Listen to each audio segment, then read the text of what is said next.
I give my dad grace and forgiveness because I think as a human being, when he was 35 years old and he was trying to start his life over and had a 2-year-old son and another one on the way, he was probably like, holy shit, like what have I got myself into here? Maybe that was his line of thinking. But 6 months after we were reunited, I asked him to dinner, and I think he knew why. And so we're sitting there exchanging just pleasantries at dinner, and he's like, and he knew, he goes, so why are we here? He goes, I think I know why we're here, but why are we here? And I go, sorry. I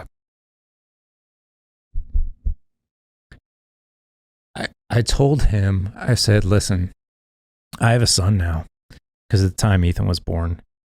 And I said, I want to have this conversation one time, and then I don't want to have it again. And I said, I'm going to be very blunt with you with some questions, and I just want you to be honest. And then let's not talk about it again. And I remember asking him, I was like, can you please explain to me why in God's name you left when I was a kid, when I was a baby, and then you did it again when I was 12? Like, why? Why? And he was very humble about the whole thing. He was like, I was a kid pretty much when I had you, and that's no excuse. He's like, that's zero excuse.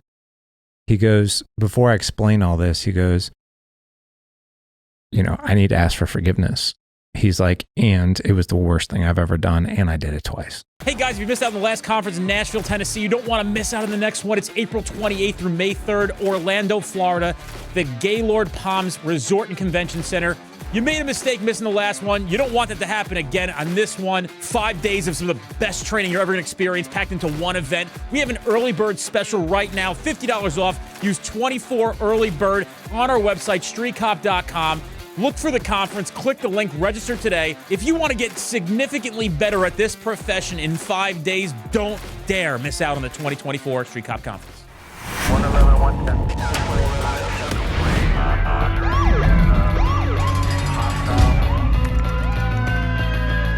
Training to be a street cop.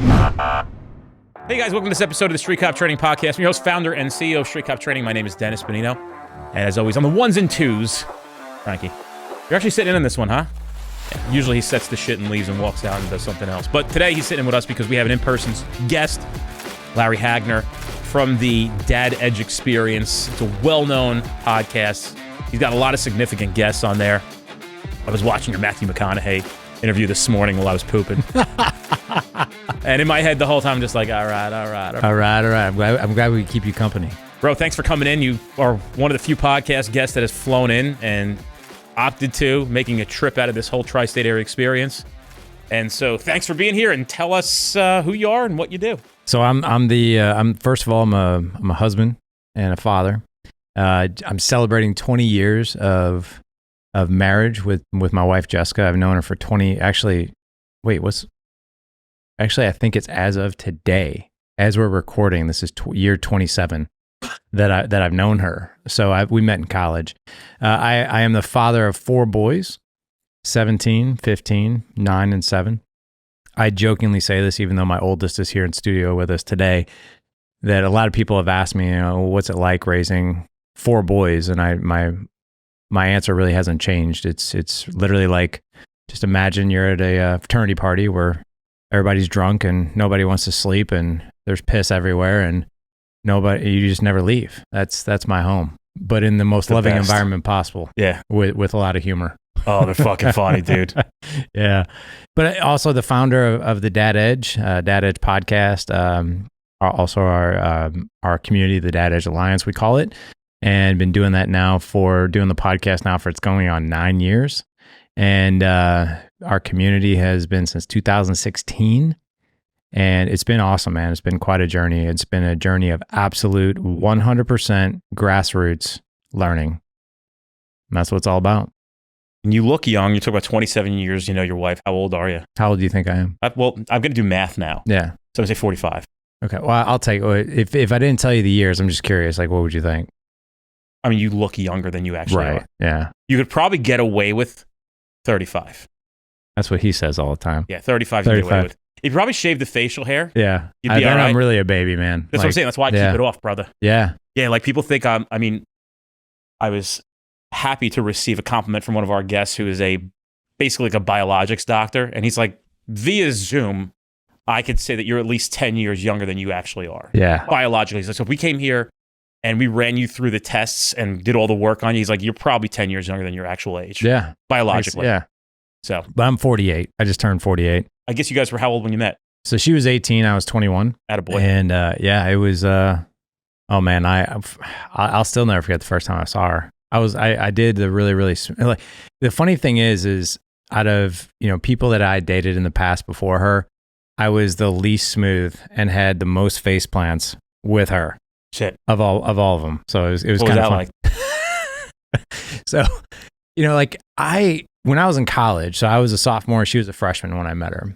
So I had 1 year, without her there. And I was always one of those guys in college, though, and this was not always so. Like when I was in high school, I was fat.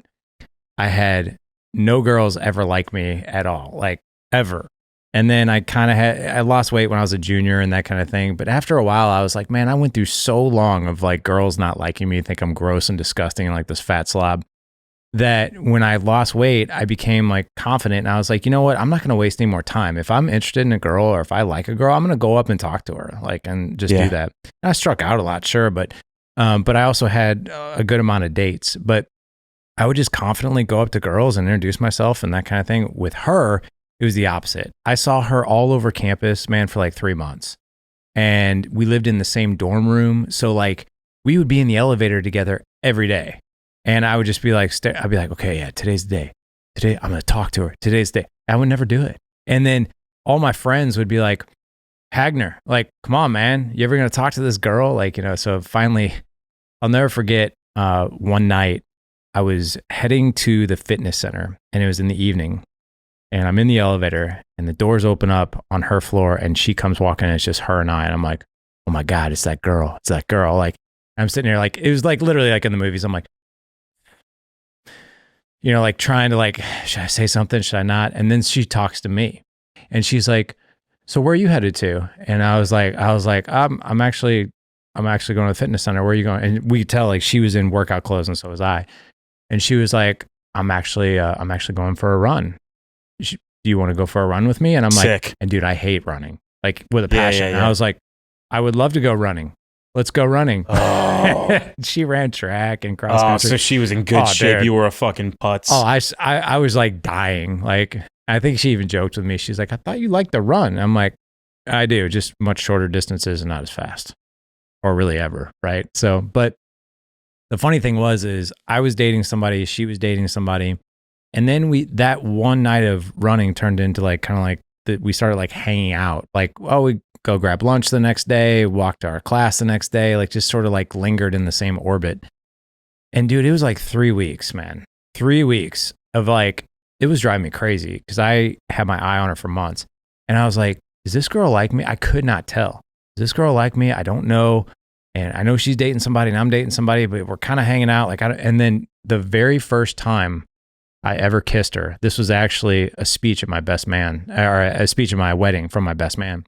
So 3 weeks into us hanging out, we go for another run and we're sitting on this park bench in a park in the evening and she's talking. And I'm like, if I don't make a move on this girl, like I'm going to lose my mind. I have to know where I stand. And she's like just talking. And I literally did this countdown in my head. 5, 4, 3, 2, 1. I'm going to go in. Right. And the other thing too is like, if you've seen the movie Hitch? Yes. Yeah.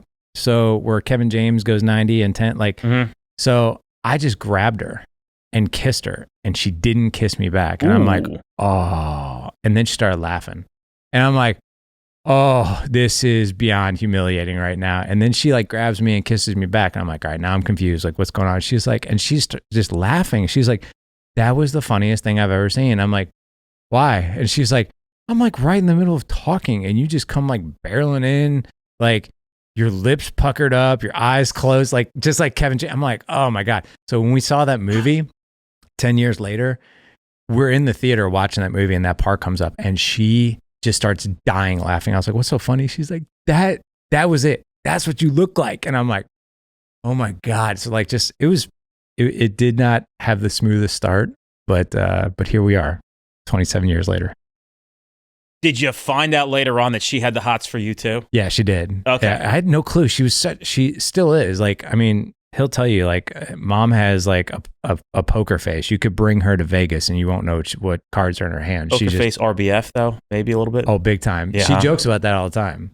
She's always like, and that was the other reason I wouldn't talk to her. Like at first, she was very intimidating because I was like, this girl looks like she could, like, I don't know. Is she nice? She's the sweetest, most low maintenance, low drama, amazing woman I've ever known. But yeah, her looks are a little deceiving. People's looks are often deceiving, and I constantly try to play the psychology game. Yeah. It's all very interesting. Just such a unique game out here that everybody's playing. But I think most people have a hard shell on the outside Mm-hmm. and generally have a soft shell on the inside. Yeah. So, you know, that kind of sounds a little strange, like an M&M. But that's kind of really how a lot of people are. And I got to be honest with you, the harder the shell, the softer and you know, kinder the person is on the inside. Oh, Michelle is very tough on the outside. I'm like, Michelle ain't fucking tough, right? It's just, that's bullshit. It's all facade. You crack that egg, it's going to be fucking wonderful on the inside. Yeah. That kind of sounds strange. But, Yeah. you know, so, you know, you obviously do this workshop and these things. Like, what's some of the impact that you've seen through the work that you've done through the podcast and the dad workshops? You know, that you're the most proud of, maybe? Like, you know, sure, like, yeah. what's the most rewarding? You know, there's been, man, we've had over the past 7 and now going into 8 years since we've had our community, we've had over almost 4,000 guys go through our program. And I mean, I've seen some really dark things. I've seen some miraculous things and everything in between. But I would say, you know, a few things that I've seen that are just incredible is, you know, like for instance, we'll have a guy that, you know, he has no clue how to have conversations or even relate to his teenage daughter, right? Has no idea how to do that. And just by learning through some of the things we've done, and most importantly, learning from the guys who are in the community, it's not necessarily the stuff that we teach. We do teach a lot, but it's what we call crowdsourced wisdom from other men who have other experiences, you know, with daughters. And I've seen men completely and totally reinvent relationships and connections and have what we call conversational excellence with their daughters, connections with their daughters. I've seen that with their teenage sons. I've seen marriages. Dude, I'll never forget this one guy, and I'll leave names out of it. He came and did life with us a few years back, and I asked him, I was like, you know, why are you here? He's like, I really need to learn how to connect with my wife. And if you really think about that, like, we are not taught how to do that. You know, you have, you know, this is street cop, right? You know, and I say this all the time on the podcast that if you want to go be a law enforcement officer, you know, you have to go to the academy. You have to learn all these skills that are so important to keep you safe, you know, the people around you safe. You know, you don't just wing it, but we wing it in marriage and fatherhood a lot. But there's this one guy, man, he's just like, I really need to connect with my wife again. I was like, well, tell me what's going on. He's like, well, you know, we're pretty much, you know, individuals living under the same house, under the same roof. She's got a boyfriend. And I just don't, he's like, you know, we're pretty much talking divorce and like we have zero attachment whatsoever. And I was like, so wait a second, let me get this straight. You guys are still married. You still live under the same roof. She has a boyfriend. He's like, yeah, she has for like 6 months. And I'm like, how does this sit with you? Like, it just seems astonishing to me. Like I say all the time, like, I think I've heard it all. And then I hear something else. I'm like, oh, wait, I definitely haven't heard it all. But this guy, I'll put it this way. He's got the same name I do. His name's Larry. And he worked on that relationship for 6 months. And if you would have asked me when I first met him, is this going to work out? I would have told you there's nothing you can throw at this relationship that is ever going to make it work. 6 months later, he was dedicated to the work, which shockingly so, because I think there's a lot of guys out there who'd be like, she's gone. Like, she's got a boyfriend. I'm not with her. But he really wanted to work it out. And he was religious with the work. And 6 months later, the boyfriend was gone. They had completely renewed their relationship. A month later, they renewed their vows and basically committed to themselves again, committed to the relationship all over again, basically got remarried. And I was like, holy crap. Like, I I can't believe, like, if that's ever a case study for something that you would think would never, ever be turned around, that is a comeback story. I think one of the best I've ever heard. So that's marriage. And I think from a confidence standpoint and just from a learning standpoint, there are so many micro lessons that just we learn together as a community. And a lot of times it's not, like I said, it's not even the things that we're teaching them. Like, we teach a lot of different things: conversational excellence with your wife, how to connect better with your kids, how to be a more effective and efficient leader, how to take better care of yourself physically, mentally, emotionally, spiritually, all of these things. But these guys really learn from the experiences and the conversations from each other. And by doing that, they shortcut these learning curves tremendously in their own lives and their relationships, which is pretty awesome to watch. As far as Larry's story, not you, Larry, the other Larry, goes, I guess at some point the wife had to be receptive to listening. Yeah. So is that something, I'm curious, what was the preface to that situation?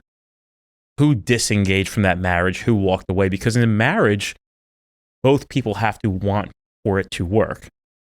No matter how bad Larry may have wanted to get back with his wife, if his wife wasn't receptive or didn't want that, there's nothing Larry could do to essentially get back together with his wife. Is that a fair statement? I think that, yeah, absolutely. So you know the preamble of how they ended up at that junction in their life with her having a boyfriend and him whatever? So it's going back a few years. I don't remember all the details of why it got so bad.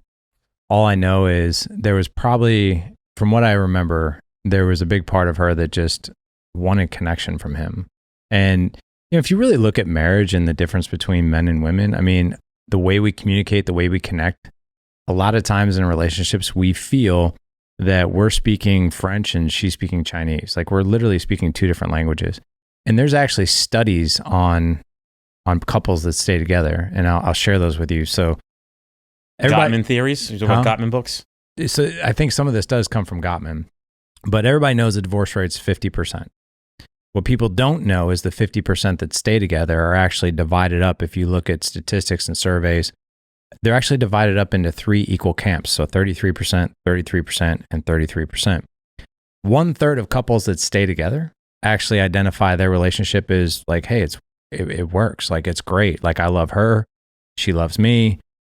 We have great communication. There's going to be speed bumps, but overall, like, we're happy. We wouldn't change a whole lot. That's camp number 1. Camp number 2 is like, it's all right. They're settling. You know, it's not necessarily, no one's looking for a divorce or a separation, but it's just not exactly what they planned on, and they don't know how to get it to camp 1. Just really no clue. And then the 3rd camp, that's basically emotional divorce. This is 2 individuals living under the same roof, totally separate lives, kind of like Larry and his wife, right? And basically the only 2 reasons they stay together is it's too financially devastating to get divorced, or they have this perception of, we have to stay together for the kids.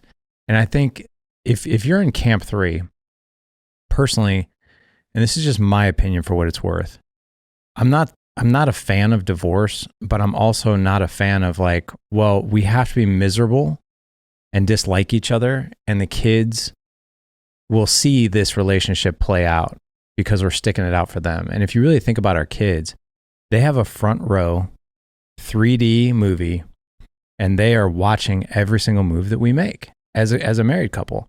Like, I don't know, I'm sure you probably feel the same way, but I feel like this ultimate responsibility to my sons, and my oldest is here in studio, of like, hey, I am going to love your mom the way a man should love his wife. I'm going to talk to your mom the way a man should talk to his wife. I'm going to be affectionate with her, support her, care for her in a way that I would love for you to learn the same, right? And my wife has the exact same perspective. She's like, I need to love you and set this bar really, really high so our boys know how a woman needs to treat a man.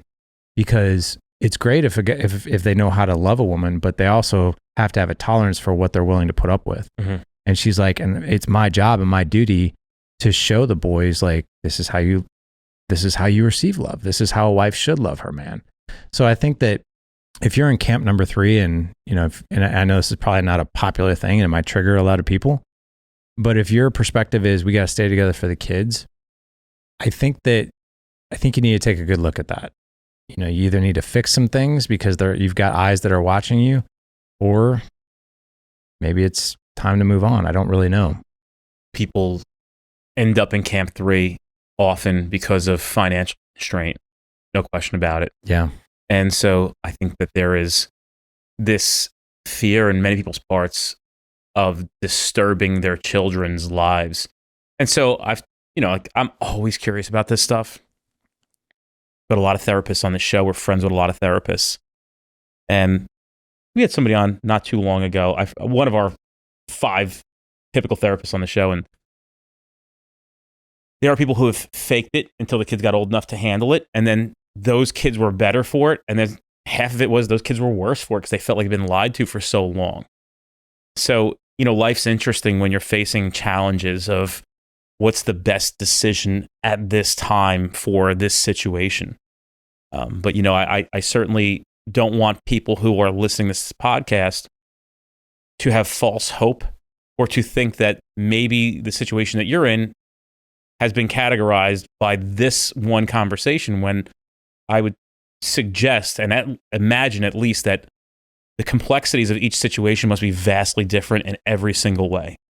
And I know that nobody wants to go through a separation. Nobody wants to go through a divorce. I don't think anybody gets married with the intention. I think people make very poor choices when getting married because they lack patience and discipline, because being single is painful, dude. Like, it is the pits. And I watch it all the time with people here and we have a younger staff here. So they're in their 20s. They're in that dating mode. And I watch people stay with people way too long. And eventually it all crumbles. When a year ago, you're telling this person, like, this is never going to work, right? Oh, I love him. Oh, she loves me. Guys, we know what love is. Yeah. I'm always curious to see why things failed. And for the most part, generally when somebody gets divorced, I'll say to them, like, you knew it was no good before you got married, right? And they're like, yeah, I know I should have never done it. And I'm like, yeah, because you're too scared of the short-term pain. I mean, it just goes, it's more proof that I think a lot of people have no clue what to do. They have no clue how to even work with somebody else, when it comes to just even relationship dynamics, Emotional intelligence, man. Emotional intelligence, yeah. If you're fucking around with somebody who has no emotional intelligence, you're in trouble, bro. Jessica and I knew, I think early on that Jessica and I were going to end up together, but I dated her for 7 years. That's a long time. It's a long time. But because of how I grew up though, I was pretty deathly afraid of commitment and making a mistake. I mean, my mom was married 3 times and revolving door of boyfriends in between. So I had bad judgment, huh? Oh, it was really bad. I mean, every guy was the same guy, just a partier, an abuser, just an absolute crazy person, really. Yeah. And so like my view of relationships, and this sounds like, even as I look back on it now, like I remember being Ethan's age, who's here with us in the studio, 17, 18 years old. And I remember like saying out loud to like my friends, being like, why would I want to get married? Getting married is the first step to breaking up.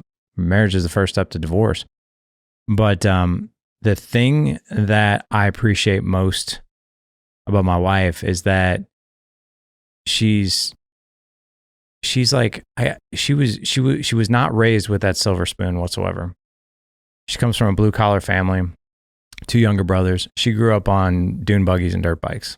Right? Awesome. Yeah. That's good. That's a good making for a good girl. I look at my daughter, I'm like, she'd be a good one. Yeah. 3 brothers. She's on quads since she's 9 months. Yeah. Right. She loves to go on quads and dirt bikes. This is the making of a good one. It is. I mean, I always call her, she's like a guy's gal, Yeah. She's one of those women, like, they'd be like, what's Jessica like? And I was like, the best way I can describe her is like, imagine like this woman who's got this perfect mixture of tough love.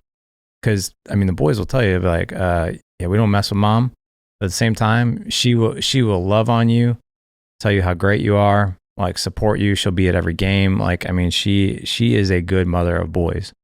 From a relationship perspective, I couldn't ask for a better partner. Like she's the type of girl that she'll throw on some yoga pants, she'll put her hair in a ponytail, no makeup on. She'll kick your ass in the gym, punch you in the arm, and then go have a burger with an egg on it, with extra bacon and a beer after we're done. I love it. And I'm just like, this is awesome. Because I've dated women in the past where it's just like, oh, we're going to the gym, I don't want to sweat. And I'm like, oh my God. Mm-hmm. Oh, we're going to the gym, I need to put my makeup on. I'm like, why would you want to put makeup on? Oof. I think there's a lot to be said for, like you were saying, like you need to know what it is that is important to you. Like what is it you're looking for? And don't settle for that.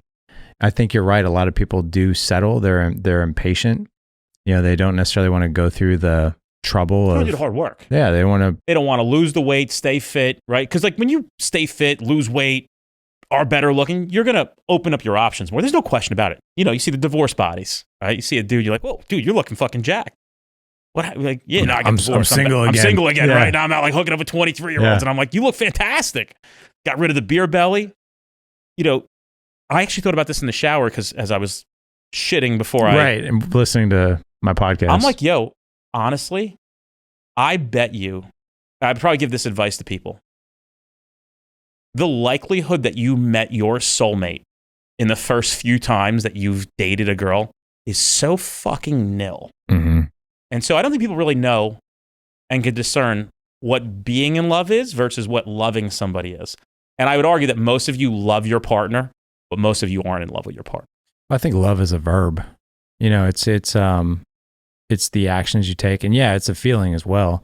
Me and Jessica actually just had this conversation, and I was like, because we were talking about like, what does it mean for us to be together for 20 years?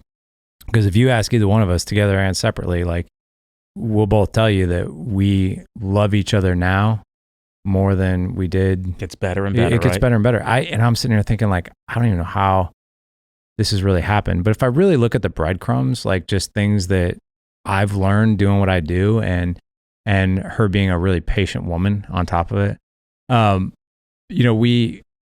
there's been a lot of things that we've done right, especially over the past 5 years.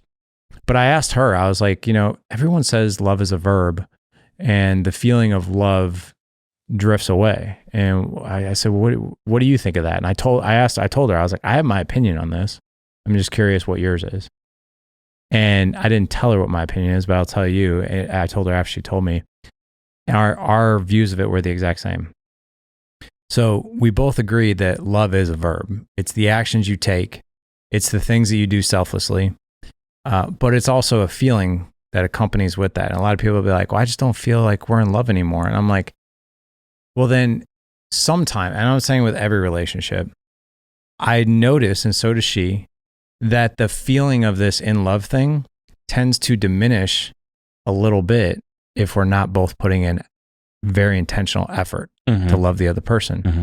And the interesting thing is the more intentional effort we put in, the more that feeling of being in love actually stays around, which is, I think, I don't remember ever being told that growing up. Like, I don't think anybody ever kind of like pulls you aside and tells you things like that. But I think it's just something because they don't know. That's don't know. why, because they don't know what advice to give you. My parents hated each other. Yours did? Oh, yeah. I grew up in fucking chaos. Yeah. Did your mother ever try to give you relationship advice? Oh boy. Yeah, she did. I mean, but the funny thing is, the relationship with my mom is really strained, to say the least. She's, like I said, I think my mom did the best she could with what she had, to be honest, especially now that I'm older and I look back on things. But I also know that my mom probably dealt with her own trauma growing up big time, but yeah, she would give me advice, but she would never, I would always see her looking back on all the relationships that she had. She would always pick the same guy, the same toxic guy, like the same guy, like literally the type of guy that in your position with your background and being a police officer, where you're around somebody and you're like, I don't know what it is about this guy, but I'm not digging it. Mm-hmm. I'm not buying it. And this guy just doesn't feel right to me. Yeah. I remember feeling... Bad boys. Your mom liked bad boys. She did. And I remember like feeling that feeling every single time a new guy came into the picture, and it sucked, man. The interesting thing though is like the story though I have with my dad. So that one is very unique, and it's part of the reason why I'm doing what I'm doing today. So my mom was married in 71, had me in 75. They were married the whole time. About a year after I was born, they got divorced, and it was really ugly from what I understand. My dad was out, and I think he tried to have visitation and whatnot, but it really wasn't working out. They were young at the time. They only got married at 21.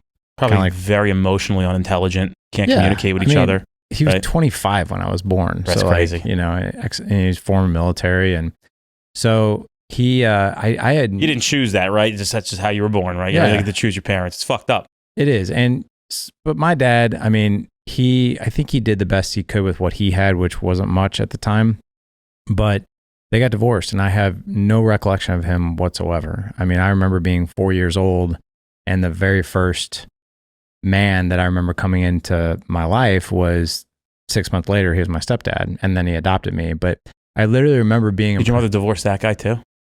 Did my mom divorce him? Yeah. Your stepdad who adopted you.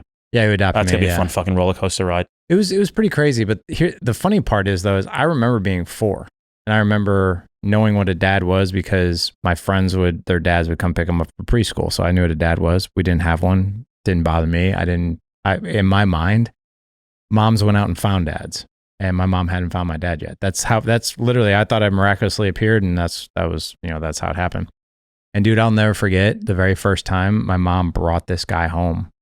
And I think she had been dating him for a while. I'll never forget the day that she actually said it. She pulled me aside and she's like, "Hey, I'm having a really special friend come over for dinner tonight, and I want you to meet him. And he's a special friend. Like I've been talking to him a lot and that kind of thing." And that was her way of saying I've been dating this guy, right? And I was like, in my mind, it clicked. I was like, "Oh my God, she found the dad. Like, this is dad," right? So this guy comes walking in our house that evening, wearing a 3-piece suit, double Windsor tie, the vest, the whole 9 yards, the feathered hair, mustache. He was a white-collar data software engineer. And I'll never forget, man, this masculine male figure comes walking in my house. The first time I remember this happening. And I was like, "Oh my God, that's him." And I shook his hand, and literally the first question I asked him was, "Are you going to be my dad?" Wow. And I remember like this gasp, of my mom was like, oh my God, and like, but they got married. I didn't know it at the time, but my father had signed over parental rights for him to adopt me. Had no clue. He adopted me. And it wasn't until I was 10, they got divorced. It was a roller coaster of 6 years. I think my mom, going back to the first 30 minutes we were talking, I think my mom really loved the idea of him being a part of our family and loved the idea of me having a father. And my mom was young at that time, 25. She was probably she was seeking 30. somebody to be a father for you more 100%. than waiting to try to fall in love. Yeah. Finding a suitor who'd be appropriate for her family. But it was mad chaos. Like, they fought so badly that cops would come to neighbors would call the cops, and we had cops come over to our house, break them up. One night they even put my dad in the back of the car, to calm him down. Came back in. But they got divorced when I was 10. I've never seen him since. Wow. And when I was 12, I'm happy to give you the detail, but I don't have to out of sake of time. But so I was 12, and I knew that I had a biological father out there. Because I asked my mom, I was like, wait, where did I come from? And she's like, "Well, I actually was married before, and you have a dad out there." And I'm like, "Wait, what? Like, what are you talking about?" Showed me the wedding album, and I was like, holy shit! Like, well, where is he? She's like, "I don't know. I don't know where he's at." So 12 years old, it was Christmas break. I'll never forget it. I was in 7th grade. I went up to this like rec center up down the street from me to shoot some baskets, and I knew his last name. And I was getting a basketball from the clerk behind the desk, and I saw this woman walking in the building, and I heard the clerk say, "Here comes Mrs. my dad's last name." And it's not a very common name. And I'm like, that's kind of crazy. I was like, "What is she here for?" And the guy looked at me. He's like, "She's here to pay for a hockey payment. Her husband plays hockey up here." I was like, "What's her husband's name?" And he said, "Larry," and it's my dad's name. Wow. So I was like, oh my God. I was like, I think that woman's married to my dad. So holy fuck, dude. Yeah. She paid the check, and I'm just standing there, like, for me to her, like, waiting for her to be done. And then I went up to her. I was like, "Excuse me." And she's like, "Yeah." And I go, what's your name? And she told me. I go, what's your last name? And she told me, and I was like, are you married to a guy named Larry? And she said, yeah. And I go, I'm pretty sure your husband's my dad. And she's like, and she looked at me and she's like, sweetheart, are you Larry? And I'm like, yeah, I am. And she goes, would you like to talk to him? I was like, I would love to. She pulls me around the corner to a payphone, pops a quarter in, and she's like, hey, I'm up here at the rec center and I just ran into your 12-year-old son. You want to talk to him? And she just handed the phone over. And I remember hearing his voice on the other line. I was like, I don't remember what we said. I just remember we talked. And she gave me their number and I went home. I told my mom and she was not happy about it. But I asked her, I was like, can I see him? I really wanted a relationship with him. I'll never forget meeting him the first time. And then we hung out. Like, he was remarried, 2-year-old son, another one on the way. And we hung out for like 5 months. And he came to like all my Little League games. He lived 3 miles from us. And I just remember it was so cool in the beginning because I was calling him dad, like right off the bat. Like, everything was dad. Like, I wanted to spend all the time I could with him. And then like month 5, I just noticed something was odd. Something was different. It didn't feel right. Like, there was something tense on him. He was quiet. He was distant, a little colder. And the best way I can describe it is, imagine a girl that you've dated and she's not into you anymore, but she hasn't told you, but you know it's coming. That's what it felt like. Damn. I'll never forget. I picked up the phone one day and I hadn't heard from him in a couple of weeks, and I called him and I was just like, hey, what's something going on? And I don't even remember what was fucked up, man. Yeah, it was crazy. I don't remember what was said. All I remember was how it ended, and that was we're done here. Wow. He went his way, I went my way, and that spun me up pretty bad. And I didn't see him. Went on to high school, went on to college, married my college sweetheart. Well, 18 years ago, something big happened. I'm 30 years old. My wife is pregnant with Ethan. I'm sitting in a Starbucks for a business meeting, and this guy walks in, caught my eye. I looked over and I was like, holy shit. I was like, that's my dad, like my father. And one of my coworkers, we were also friends outside of work, and she knew the story of my dad. And she's like, saw this look on my face, and she's like, are you all right? I was like, you're not going to believe this. I was like, but my father just walked in here. She's like, wait, what? Like the one from when you were 12? I'm like, yeah. She's like, where is he? He's right over there. Wow. She's like, oh my God, what are you going to do? What are you going to say to him? I was like, I'm not going to say a word to him. Yeah. She's like, wait, you're going to let him walk out of here? And I was like, yeah, that's the plan. Without even a word, she just got up and walked right over to him and sat at his table. And I was like, what in God's name is happening right now? It was probably from me to Ethan. And I'm like, what is about to happen here? And I saw them talking, and I could read his lips, and I saw him say, where is he? And he started looking around, and then we made eye contact. And dude, I was just like, do I leave? Like, I don't know if I want to talk to this guy.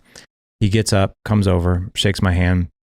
He's like, hey, how are you? And I was like, I'm fine. How are you? And he's like, I'm good. He's like, well, what do you do for a living? Like, are you married? And I'm like, yeah, I'm married. I was like, I have a son on the way and medical device sales. And he's like, oh, that's awesome. I was like, what about you? He's like, I'm still married. I'm still married to the same woman. He's like, I have 2 younger half brothers. He talked about them. He's like, we should get together sometime. And I'm like, uh-huh. I was like he's your fucking old college buddy. Right. I think he was doing the best he could. He was completely thrown caught off guard, right? So I was like, I'll tell you what, here's my card. Because at the time there were no smartphones, just it was 2005. Here's my card. You want to get together? I was like, I'll just wait to hear from you. I didn't expect to hear anything. I think it was a day or two later, I got this email. And it was very heartfelt, very humbling. And basically the whole gist of the email was, worst mistake I ever made. I've thought about you every day. I'd like to explore some kind of relationship with you and your family if you would have it, and at the very least, I'd like to take you to breakfast. And that was 18 years ago. and we've got a relationship still to this day. That's wild. Yeah, two younger. How did you figure out how to forgive that man? So, Oof, that's fucking interesting, dude. I'll never forget. It was probably the first 6 months or so that we were hanging out again, and I was seeing him pretty often. And you know, he was. What were the feelings you were going through? I don't want to miss that. Did you go there with guarded, frustrated, ready to strangle him? I mean, I still have them to this day a little bit. Yeah, not the feelings of strangulation or anything like that, but it's more so like there's that. It's a little boy didn't have a dad. Yeah, there's a kid in me that's like, because like I have a 17-year-old, a 15-year-old, 9-year-old, and a 7-year-old, and they've all have reached that age of 12. And dude, there's not. I've told my wife this. I've told my boys this. There's nothing on this planet, and I can say this with all confidence, nothing that would keep me away from my kids. No and shit. There's not one bone in my body that could be like, I just can't do this right now. Right, dude. But again, I give my dad grace and forgiveness because I think as a human being, when he was 35 years old and he was trying to start his life over and had a 2-year-old son, another one on the way, he was probably like, holy shit, like what have I got myself into here? Maybe that was his line of thinking. But 6 months after we were reunited, I asked him to dinner, and I think he knew why. And so we're sitting there exchanging just pleasantries at dinner, and he's like, and he knew, he goes, so why are we here? He goes, I think I know why we're here, but why are we here? And I go, sorry. I told him, I said, listen, I have a son now, because at the time Ethan was born. And I said, I want to have this conversation one time, and then I don't want to have it again. And I said, I'm going to be very blunt with you with some questions, and I just want you to be honest. And then let's not talk about it again. And I remember asking him, I was like, can you please explain to me why in God's name you left when I was a kid, when I was a baby, and then you did it again when I was 12? Like, why? Why? And he was very humble about the whole thing. He was like, I was a kid pretty much when I had you, and that's no excuse. He's like, that's zero excuse. He goes, before I explain all this, he goes, you know, I need to ask for forgiveness. He's like, and it was the worst thing I've ever done, and I did it twice. He's like, but when me and your mom had the divorce we did, it was horrible, absolutely horrible divorce.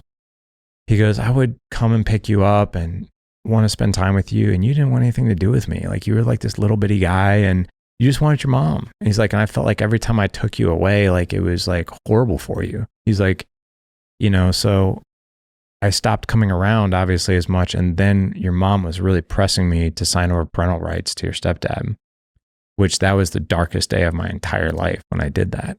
He's like, I cried for 24 hours, you know, on that day. He's like, had I known that your stepdad was the monster that he was, I would have never let that happen. He goes, I honestly thought when I signed those papers, I was giving you the gift of a better life that I could not give you. He's like, so it came from a selfless place, even though it was terrible, terrible decision. He's like, then when you were 12, he goes, I was just started our business, and I was in the groove of being remarried again. I had this 2-year-old son, and your youngest brother was on the way, and like everything was good. And then all of a sudden, like you appeared in my life again, which I was thankful for. He goes, but it added a lot of complexities, especially between me and your mom, like, cause we were just butting heads behind the curtain. He's like, it was creating so much stress with my own marriage and my kids and business. And he's like, and I just be honest, like being as young as I was, I just felt like I couldn't hack it, couldn't do it. He's like, and that was a horrible mistake. He's like, had it do over again, I probably would have made a different decision. He's like, but I can't. He's like, you know, all I can do is try to make up for time that was lost. And I think this really goes to show that if you if I don't forgive, it's almost like me drinking the poison and hopes he feels it, and dies and gets sick or whatever, which I'm not going to do. So I've decided my dad's 75 years old and I don't know how much time he has left. He's very young at heart, very healthy guy, but I am not worried about the past anymore. I just won't. I don't want to spend time with it. I just want to focus in on what we have left. And it's been a good 18 years. And it's been really, really good, especially the relationship with my youngest brother. We're super tight. But here's what I will tell you just realistically. Is there a part of me when I go to family functions and I hear about the memories that my dad made with my younger half brothers and how involved he was with their lives and scouting and camping and sports and all this other stuff? That hurts still a little bit. I bet. Not a lot, but it's still, I have to almost, sometimes my wife will be like, he was talking, does that ever bother you? I'm like, if I let it, I was like, I just a lot of times refuse to let it. I was like, it doesn't serve anything or anybody if I hold a grudge or if I think about what I didn't get. It's a waste of time. All I can do is focus in on what we have now. And that's where I have to, the human being in me still is like, yeah, but how? Why still? But I know why. But yeah, there's still those times where it hurts a little bit. How frustrated did you become with your mother at that conversation? For putting so much friction and essentially in some way preventing you from having a father. Yeah, I mean, like I said, I think my mom grew up with, some trauma from her upbringing. Like my grandpa was an amazing man, but my grandmother was pretty tough. And I think my mom probably had some of the relationship habits that she did from her upbringing. I think most of us have most of our shit from our childhood. Sure. But, I don't know how to answer that question because my mom and I haven't spoken in almost a decade. She struggles with alcoholism horribly. And the straw that broke the camel's back is when my 15-year-old, he was 2, my mom slapped him in the face. Oh, yeah. And that was it. Mm-hmm. And there had been a gazillion other things leading up to that, like all kinds of drinking episodes. I mean, she fell down a flight of stairs at my wedding and got a black eye. I mean, things like that happened all the time.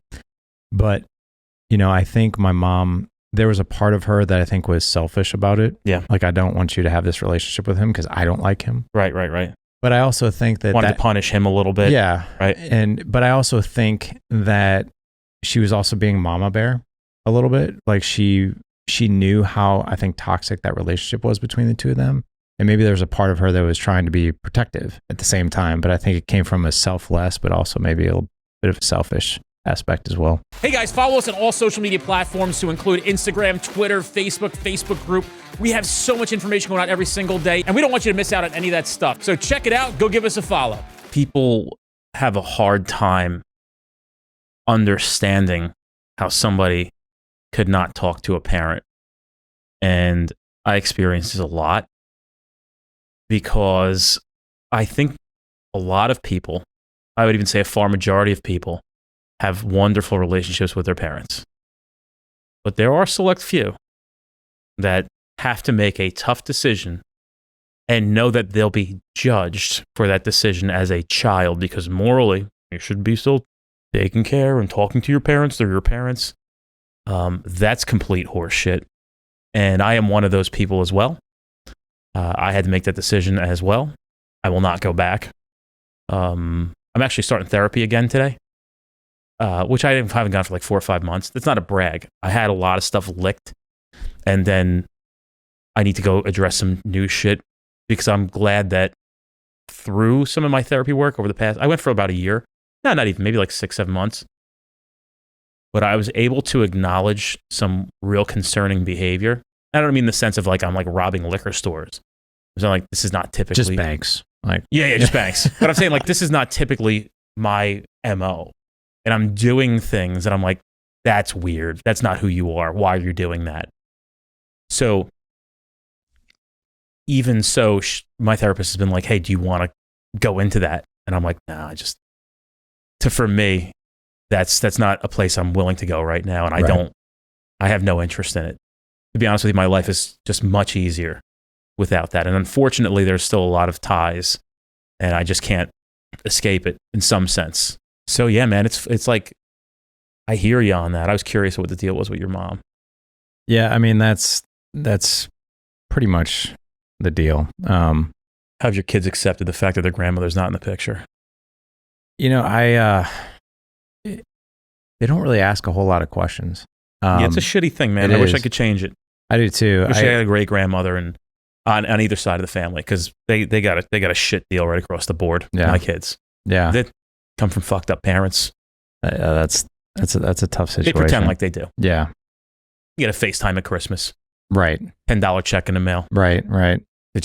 They weren't parents. So who can expect, and I explained this to her. I'm like, right. They weren't parents. You can expect people to be grandparents. Yeah. It's a fucking joke. I do have something. Yeah. It's interesting because Ethan witnessed like my son getting slapped. Yeah, correct? it's fucked right? up. Yeah. So I think for him that was an imprint for him. And you know, here's the thing. I mean, like, I could go on for an hour with stories that involve alcohol and things that weren't safe. But here's where the rubber really meets the road for me with this whole thing. Are my kids safe? No, they're not.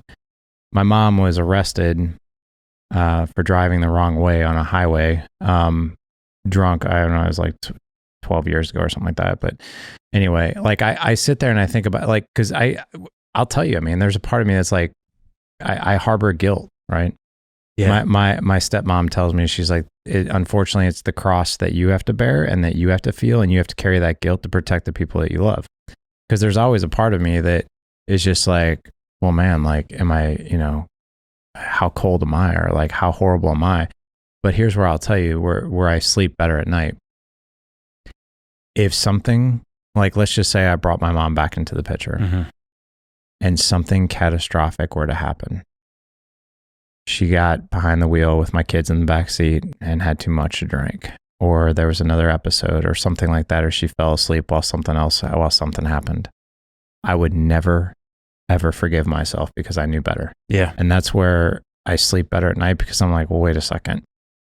There's been a proven track record of things that have happened. You're an idiot if you go the other way. But one other interesting story. So my 15-year-old, we were getting ready because, you know, the boys, I think they see things, but I'll be quite honest, like, they don't ask me about my mom, really, hardly ever. And they don't really bring up a whole lot of conversations about my dad, like, and the whole past. And anytime they ask me, I don't actually volunteer a whole lot of information about my childhood, but when they ask, I'll tell them. And my 15-year-old, we call him in the family the observant ninja. I don't know if your second born's like this, but sees. Oh my God. Right? He's very quiet. Like, when he's quiet and stoic, but he listens and sees all.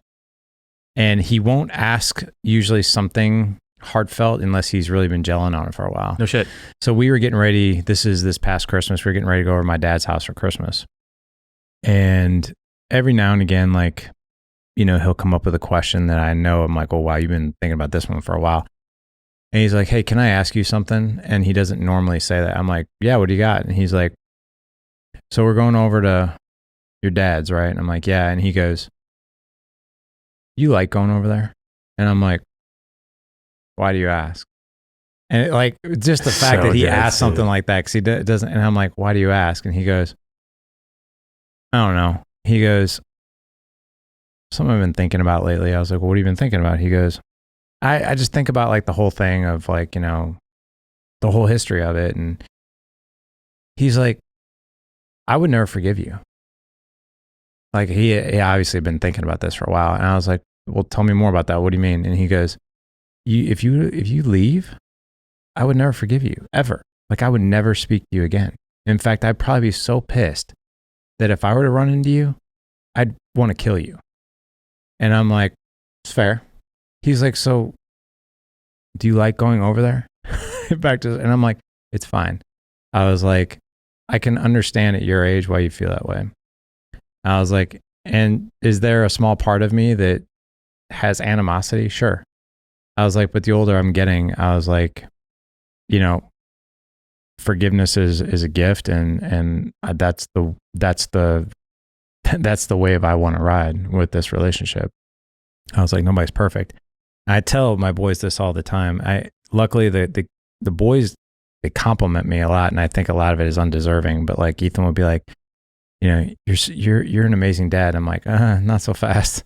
I'm like, I try, and he's like, stop saying you try. I was like, I try. I was like, trust me. I was like, I try to do a lot of things right. I was like, but when you're in your 20s and 30s and you have your own family, you're gonna look back on some of the shit that I did and said, and you're gonna be like, what the hell, Dad? Like, you're gonna grow up with your own bag of tricks, like that I gave you that, you know, I didn't know what the hell I was doing at the time, but it's gonna impact you in some way, shape, or form. And we're gonna both be looking at each other when I'm 70 and you're 40, and I'll be like, yeah, that was really dumb. I don't know what the hell I was thinking. I was new at the time, but you know, back to like, I do want to comment on the medication thing. I am well within that camp as well.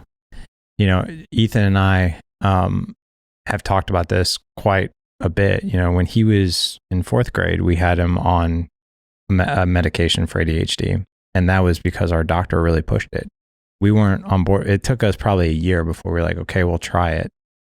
I think we had him on that medication for like, I don't know, a year, and he did better with school, but like he also had a hard time sleeping, just different things. And not that anything was, but we were just like, you know, being the host of the podcast, I've gotten to interview a lot of great experts. And one thing I can tell you, some of the most brilliant freaking minds on the planet have ADHD. All of them do. Yeah. Like the fact, but they leverage it as a gift. That's right.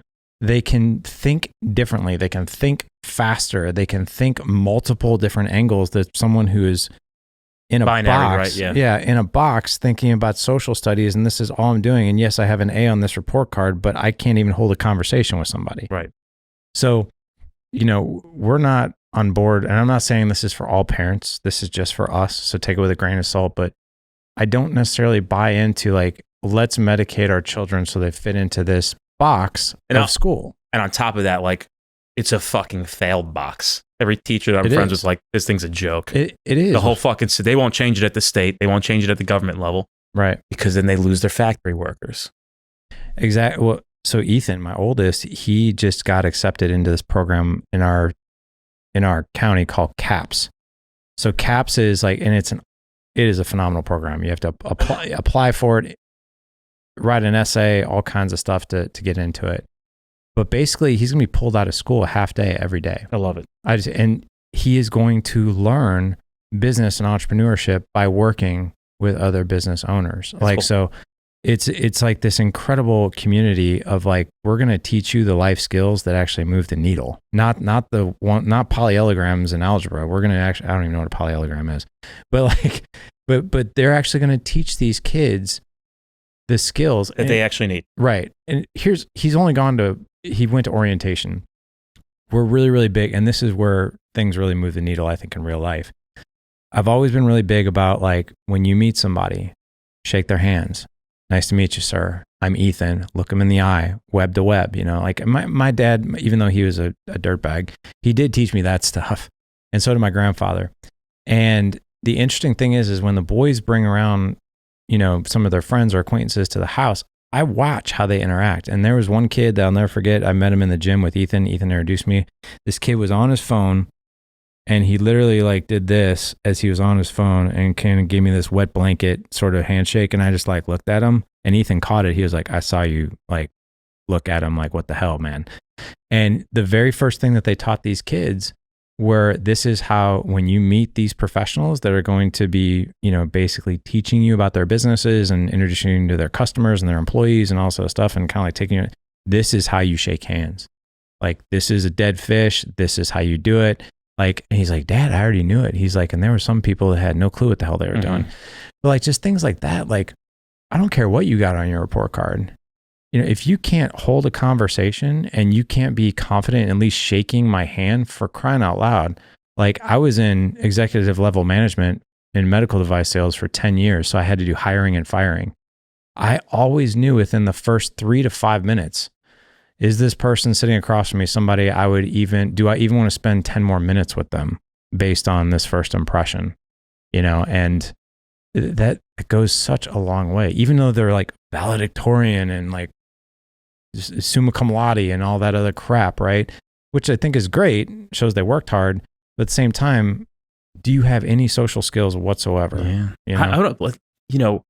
It's like your boss doesn't care if you know how to get good grades. You don't get to take a test when you leave college and get paid for it. And that's the biggest reality check.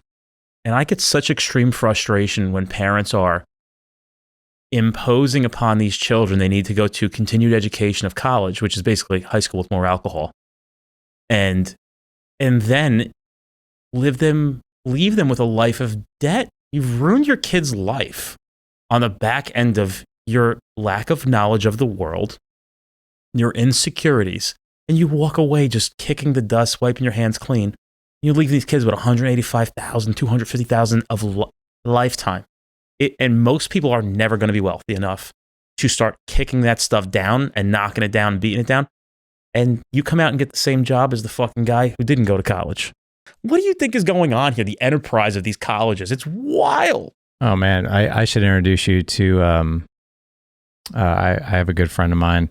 I'll leave his name out of it for now because I don't know if he would want the information I'll share public, but good friend of mine, he actually spoke at our summit last year, but his background is in education and he was in the admission office at Stanford for a while. And he was just like, and now he is an absolute savage when it comes to making sure that the youth today is educated properly. He's like, because he was like, I'm in the admissions office and I'm seeing like this stack of applications from all these people who are insanely qualified to go. And they're like, no, not them. Over here. And they'd be like, this is a C student. Like, what why are we even having this well, their parents came here and they donate, quite a bit of money to the university. And so we want to make sure that, that we keep that family in this university. And he's like, I think he was in his 20s when he was doing it. He's like, are you kidding me? This is how the education system's run. And he had multiple stories. Well, it's like the postcards, you know what they did with the postcards. Remember we used to get those when we were kids? You're talking about in high school, colleges? you get they would give you like the postcard to fill out and send in. You know what that was done for, right? So they could say to other people, most people don't get in. They had to back the ratio of who didn't get accepted to college at this college. So what they did to support that was you'd take one of these little cards out. I don't know if they still do this. You'd mail it to them. They'd send you a letter back that says you're rejected. But all it was your name, your date of birth, and not even your date of birth, like your name, your address, and like your SAT score. And you sent that in. They sent it back to reject you. And so they could say to people, only the top of the top come to this school. We've rejected 8 out of 10 people that have applied. There was no formal application. That's how they got away with that. It's real. That was the business of college. That's interesting. Guys are ruining your lives on something that we have clear data results in nothing on the back end. Nothing. The back end data says if you, at a very minimum, work hard, and I can say that because you could be unintelligent, but work hard and probably make $300,000 a year. And then you start adding intelligence into that, forget it, the sky's the limit. But I can tell you for a fact, you could be a dope, but know how to work a power washer and make $300,000 a year if you're willing to put the work in.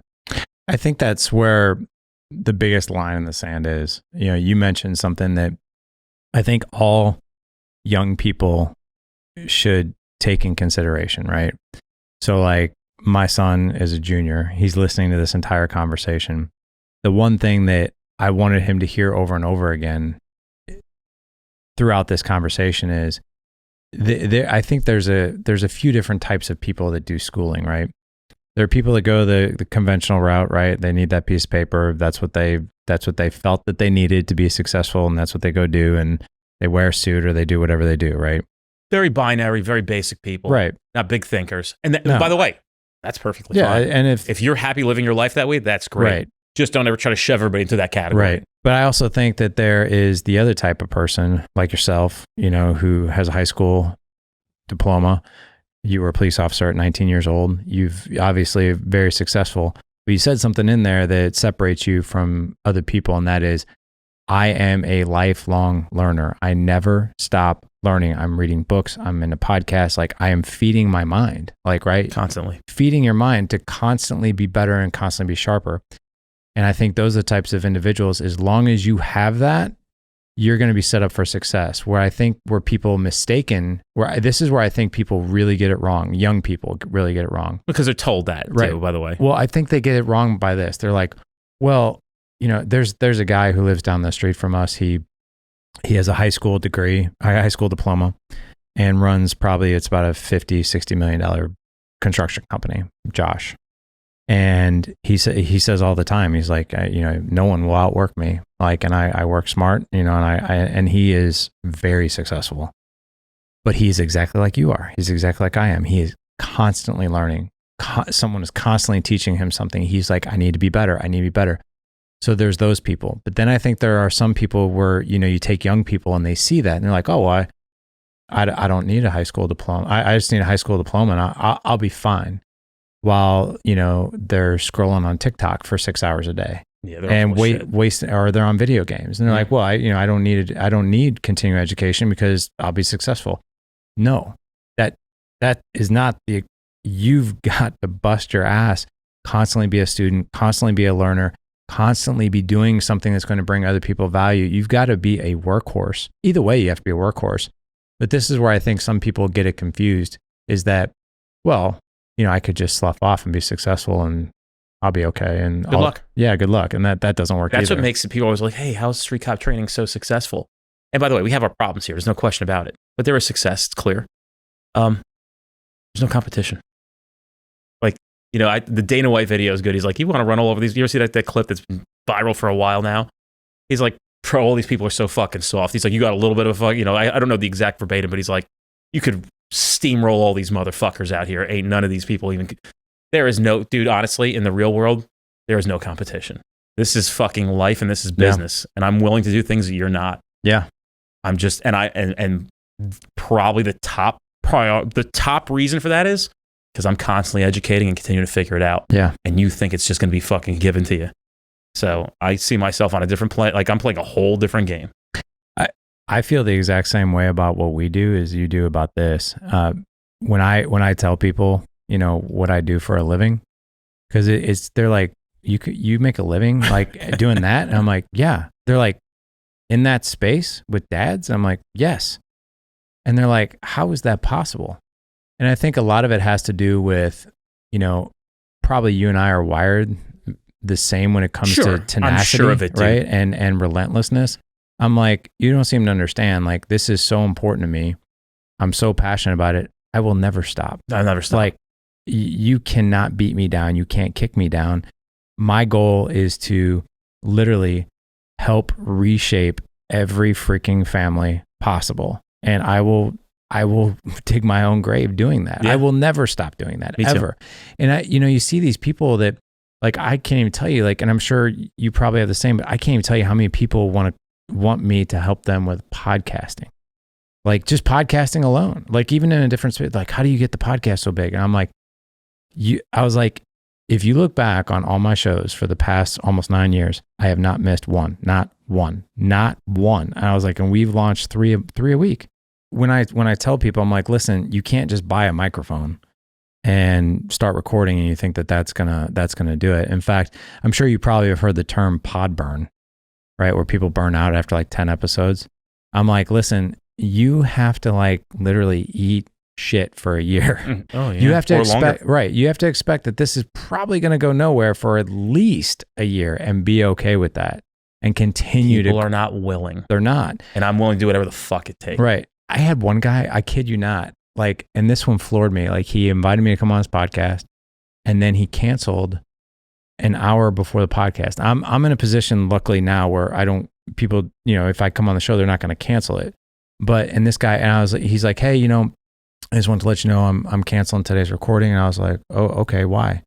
I was like, it's fine. It's your show. And he's like, why? He's like, why? He's like, oh, I just finished season 3. I'm going to take next season off. Fuck out of here. And I'm like, why would you take a season off? Yeah, it's fucking stupid, dude. You basically just told your entire audience that you've just probably built up for God only knows how long that, you know what? I'm not consistent anymore. I need a break. And I'm like, people depend on that content. Like they depend on it. Like it's a. Bro, I understand, man. You know what I mean? I was in a podcast. I'm not going to say which one. And this dude started like dialing back how much he was doing. I haven't listened to it since. Yeah. And I was lost, man. It's a big name. And came back and did more later on. But that I was like, I'm not making that mistake. Dude, I gotta get the fuck out of here. I'm sorry. No, you're good. We gotta wrap this bitch That's up. fine. Let's do it. Where can people find your podcast? TheDadEdge.com. You can find the podcast wherever you download podcasts. We're on iHeartRadio, Pandora, iTunes. We gotta do this again, Spotify. dude. Yeah, let's do it again. No, seriously. You don't gotta come back and fly in. Yeah. Like we'll just fucking do it via Zoom. We'll have we'll do it whatever. Let's just keep doing these. I don't think we've even touched into some of the shit that we're gonna get into. We haven't. We've wrapped on a lot. But yeah, no, I'm good. But yeah, you find me on any I channel. gotta do dad shit, bro. I can't wait to tell you about what kind of father I am. Well, I'm gonna see it on July 4th next year. So Yeah, that's before that okay. we'll have like 10 conversations. Right. Thanks for being here, brother. Thank you.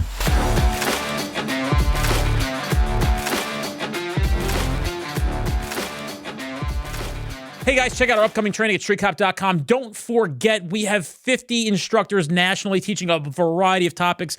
These are the best classes you're going to experience in your career. We make sure of it. You're going to love it. I guarantee you're going to be thankful that you went. Check us out at streetcop.com for all upcoming classes in your area.